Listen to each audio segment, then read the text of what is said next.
அதுல இந்த மீலாது விழா நடத்துறாங்கல்ல இந்த கமிட்டில உள்ளவங்க, அவங்க அப்ப எந்த கட்சியோட உறவு வச்சுக்கிறாங்கன்னு பாத்துக்கிறங்க. இந்த மீலாது கமிட்டி நடத்துறவங்களுக்கு திமுகவோட உறவு இருக்கும் போது மீலாது விழா வந்துருச்சுன்னு வைங்க, அப்ப மீலாது மேடையில கருணாநிதி இருப்பார். மீலாது விழாவுல சிறப்பு விருந்தினர் யார் வருவா? கருணாநிதி இருப்பார். இவங்க அந்த விழா நடத்தும் போது அண்ணா திமுகவோட உறவு இருக்குன்னு வைங்க, மீலாது விழாவுல வந்து ஜெயலலிதா அம்மா உட்கார வைப்பாங்க. என்ன நடக்கும்ங்கறீங்க?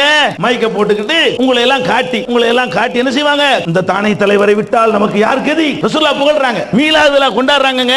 அங்க ரசூலுல்லாஹ் பத்தி ஒண்ணுமே பேச மாட்டாங்க. நபிகள் நாயகத்தை பத்தின வீரத்தையோ துணிச்சலையோ அவர்கள் செய்த தியாகத்தையோ அவர்களுடைய மார்க்கத்தினுடைய சிறப்பையோ சரி வந்து உட்கார வச்சமே அவர்களுக்கு நாலு நல்ல வார்த்தையை சொல்லுவோம், ரசூல் ஸல்லல்லாஹு அலைஹி வஸல்லம் நாலு ஹதீஸை சொல்லுவோம், அதெல்லாம் சொல்ல மாட்டாங்க. அங்க உட்கார வைக்கப்படுகிற ஜெயலலிதாவை புகழ்ந்து இவர்கள் பேசுவார்கள். மீலாது விழா என்ற பெயர் யாருக்கு? ஜெயலலிதாவுடைய அன்பை பெறுவதற்கு நபிகள் நாயகத்தை அவர்கள் பயன்படுத்துவார்கள். கருணாநிதியுடைய அன்பை பெறுவதற்கு நபிகள் நாயகத்தை அரசியலுக்கு யூஸ் பண்ணுவார்கள். தங்களுடைய அரசியல் ஆதாயத்திற்காக அதை வைத்து நாளைக்கு ஒரு காரியம் சாதித்துக் கொள்வதற்காக நபிகள் நாயகம் ஸல்லல்லாஹு அலைஹி வஸல்லம் உடைய பெயரை பயன்படுத்திக் கொண்டு மூப்பனாரை புகழ்வதும் ஜெயலலிதாவை புகழ்வதும் கருணாநிதியை புகழ்வதும் சில நேரங்களிலே பங்காரு அடிகளாரை கொண்டு வந்து வைத்து அவரை புகழ்வதும் இன்னும் சில நேரங்களிலே மேடையிலே அவர் காலிலே விழுந்து ஆசி பெறுவதும். ஒரு முஸ்லிமுக்கு இது அனுமதி இருக்கிறதா? நபிகள் நாயகம் இது அனுமதித்தார்களா? தங்களுடைய வாழ்நாளிலே தன்னுடைய காலில் யாராவது விடுவதை அவர்கள் மகிழ்ச்சியோடு ஏற்றுக்கொண்டார்களா? கண்டித்தார்களா? எனக்காக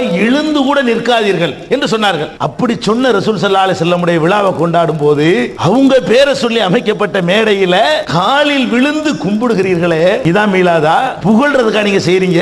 ஒருத்தர் புகழ்ந்து கொள்வது. இவர் கருணாநிதி புகழ்ந்துட்டாரா? கருணாநிதி நிறைய உரையாற்றுவார். நாங்கள் தான் மீலாது விழாவுக்கு லீவ் வாங்கி தந்தோம், இப்படி ரெண்டு வார்த்தையை அவர் சொல்லுவார். இது கருணாநிதி சொல்லுவார், ஜெயலலிதாவும் சொல்லுவாங்க, எல்லாரும் சொல்லுவாங்க. வந்ததுக்கு ஏதாவது சொல்லணும்ல, நபிகள் நாயகத்தை ரெண்டு வரை அவங்க சொல்லிவிடுவாங்க. சொல்லிவிட்டு இவங்க அவங்க பாராட்டுவாங்க. அண்ணன் இப்ராஹிம் ஒரு ஆளு மீலாது கமிட்டி தலைவர், அவர்களுக்கு எமக்கு எப்படிப்பட்ட உறவு தெரியுமா, எத்தனை ஆண்டு பழக்கம் தெரியுமா, அவர்கள் எங்களோடு ஏதாவது அப்படி இப்படி பேசி அவ்வளவு சொரிவாங்க, இவ்வளவு சொரிஞ்சுக்கிறது. இதான் மீலாது விழா. மீலாது விழா என்ன அர்த்தம்? ஒருத்தருக்கு ஒருத்தர் சொரிஞ்சு விடுற வேலை, ஒருத்தருக்கு ஒருத்தர் பாராட்டிக்கிற வேலை. ஏன்பா இதுக்கு நபிகள் நாயகம் உங்களுக்கு உங்களுடைய அரசியல் விளையாட்டுக்கு உங்களுடைய சுயநலனுக்கு இந்த மார்க்கமும் அல்லாஹ்வுடைய ரசூலும் தானே கிடைத்தார்கள். மறுமைக்காக செய்ய வேண்டிய ஒரு காரியத்தை இம்மையுடைய ஆதாயத்துக்கு செய்றீங்களே, ஏன் இது வருது?